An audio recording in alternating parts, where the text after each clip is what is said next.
Are you ready for some good news on this Christmas day? Because Christ was born holy and lived a perfectly holy life, when you trust in Him, you become holy as He is. It means you can handle the holy things of God. Here's today's text from Matthew chapter 12. He said to them, "Have you not read what David did when he was hungry, and those who were with him, how he entered the house of God and ate the bread of the presence, which was not lawful for him to eat, nor for those who were with him, but only for the priests?" When the Pharisees quizzed Jesus about the unlawfulness of disciples plucking heads of grain to eat on the Sabbath, Jesus referred His accusers back to the story of David and his men eating the bread of the presence that was supposed to be eaten only by the priests. And Jesus invoked one of His favorite prophetic verses from Hosea, where Hosea prophesied, "If you had known what this means, I desire mercy and not sacrifice, you would not have condemned the guiltless." In other words, it's all about grace.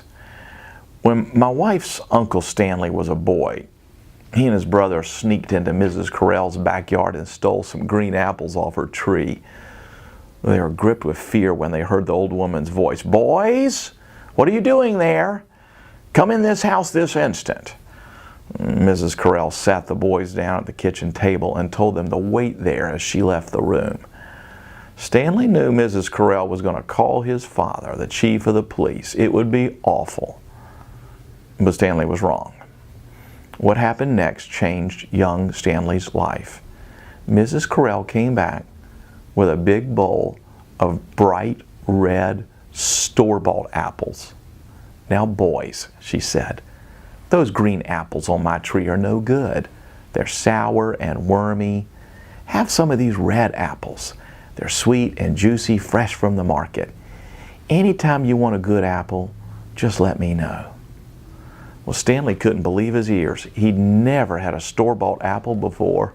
Stanley told me that was the day he learned what grace meant. Stanley and his friend never stole apples from Mrs. Carell or anyone ever again. They didn't want to steal apples. Mrs. Carell's grace didn't just restore the relationship, "I won't call your parents," but it said, "I'm going to so satisfy you that you'll lose your desire to steal sour apples. I'm going to show you a greater delight." The power of transformation for your life is never found in the law, but grace can change everything. That's what Jesus meant by quoting Hosea, "I desire mercy, not sacrifice." God has never been moved by our sacrificial acts of righteousness. He's moved by His own love. Law condemns, but grace transforms. Christmas is the ultimate reminder of the grace of God. He gave what we didn't deserve. That's Christmas, and that's the gospel. Well, that's today's daily devotional. If you want more like it, you can click right here, and if you've yet to do so, please subscribe to this channel and have a very Merry Christmas.